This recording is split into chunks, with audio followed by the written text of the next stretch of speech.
हर role में fit रहे प्रणब दा अब लेंगे राष्ट्रपति भवन से विदा। प्रणब मुखर्जी की तत्कालीन प्रधानमंत्री इंदिरा गांधी के साथ ये तस्वीर 28 दिसंबर 1983 की है। कांग्रेस के ये दोनों वरिष्ठतम नेता पार्टी के कलकत्ता अधिवेशन में शामिल हुए थे। इंदिरा गांधी ने 1969 में बंगाल की राजनीति से प्रणब मुखर्जी का चुनाव किया और उन्हें पार्टी के कोटे से राज्यसभा पहुंचाया। कांग्रेस के कलकत्ता अधिवेशन के इस मंच पर प्रणब मुखर्जी के साथ पूर्व प्रधानमंत्री नरसिम्हा राव और पूर्व केंद्रीय मंत्री कमलापति त्रिपाठी बैठे हैं। 15 साल तक कांग्रेस आला कमान के बेहद करीबी रहे प्रणब पार्टी के लिए हर संकट की घड़ी में सामने खड़े रहे। पार्टी आला कमान से उन्हें कठिन से कठिन चुनौतियों का सामना करने का जिम्मा मिला और हर बार उन्होंने अपनी राजनीतिक सूझबूझ का परिचय दिया। राष्ट्रपति भवन की इस तस्वीर में उपराष्ट्रपति आर वेंकटरामन का शपथ ग्रहण समारोह चल रहा है। कार्यक्रम में प्रधानमंत्री इंदिरा गांधी के साथ प्रणब मुखर्जी और वरिष्ठ नेता वीपी सिंह के साथ यूपी से एक और दिग्गज नेता कल्पनाथ राय दिखाई दे रहे हैं। इंदिरा की इस आखिरी सरकार में प्रणब मुखर्जी सरकार के साथ साथ पार्टी में खासा रसूख रखते थे। यदि प्रधानमंत्री की कुर्सी के लिए सिर्फ योग्यता, अनुभव और राजनीतिक कुशाग्रता मायने रखती तो इन 6 दशकों के दौरान प्रधानमंत्री पद की सबसे प्रबल दावेदारी किसी की रही तो वे प्रणब मुखर्जी थे। यहाँ तक के सफर में पहली बार प्रणब मुखर्जी प्रधानमंत्री पद के सबसे नजदीक पहुँचे। 31 अक्टूबर 1984 को जिस वक्त दिल्ली में प्रधानमंत्री आवास पर इंदिरा गांधी को गोली मारी गई, प्रणब मुखर्जी राजीव गांधी के साथ बंगाल का दौरा कर रहे थे। इंदिरा पर हमले की खबर राजीव गांधी को देने के बाद वे राजीव के साथ दिल्ली पहुंचे।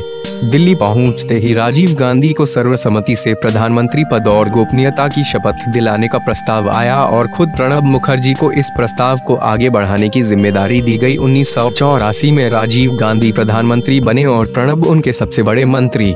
इसके साथ ही राजीव गांधी को पार्टी की कमान भी दी गई और व्यवस्था जस की तस कायम रही। प्रणब मुखर्जी दोनों भूमिका में अपना महत्वपूर्ण योगदान गांधी परिवार और कांग्रेस पार्टी को देते रहे। 1984 में मध्यावधि चुनावों के बाद राजीव गांधी की सरकार बनी।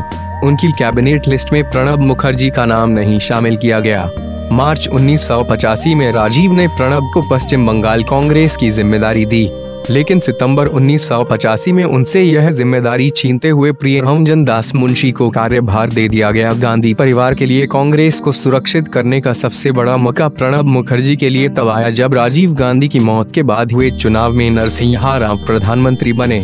सीताराम केसरी को पार्टी अध्यक्ष बनाया गया। हालांकि केसरी की जगह प्रणब खुद पार्टी अध्यक्ष बनना चाहते थे, लेकिन गांधी परिवार से नजदीकी के चलते राव को उन पर भरोसा नहीं हुआ। सोनिया गांधी चाहती थी कि एक बार फिर कांग्रेस पार्टी की कमान उनके हाथ में आ जाए। इसके लिए सबसे अहम कड़ी मौजूदा पार्टी अध्यक्ष सीताराम केसरी थे, क्योंकि पार्टी कार्यकारिणी की बैठक बुलाने का अधिकार उनके पास था और बिना इस बैठक को बुलाए बिना सोनिया गांधी को पार्टी की कमान देने का प्रस्ताव सामने नहीं लाया जा सकता था। यह काम प्रणब मुखर्जी ने किया और कांग्रेस कार्यकारिणी बैठी और प्रस्ताव लाया गया जिसमें सोनिया को पार्टी की जिम्मेदारी दी गई। इस एक कदम ने प्रणब मुखर्जी को एक बार फिर कांग्रेस में वे दर्जा दिला दिया जो उन्हें इंदिरा के समय मिला था। अब सोनिया की कांग्रेस में एक बार फिर प्रणब मुखर्जी उसी भूमिका में आ गए जब वे इंदिरा के दौर में पार्टी के सबसे अहम किरदार थे। राजीव गांधी ने जो गलती की उसे सोनिया ने दोहराया नहीं। सोनिया गांधी को वे दिन याद थे जब इंदिरा गांधी के साथ ब्रेकफास्ट टेबल पर बैठकर प्रणब मुखर्जी राजनीति की गंभीर बातें किया करते थे। इसके बावजूद एक बार फिर मौका आया और प्रधानमंत्री की दौड़ में प्रणब मुखर्जी सबसे आगे थे, लेकिन इस बार फिर उनकी खासियत ही उनके आड़े आ गई।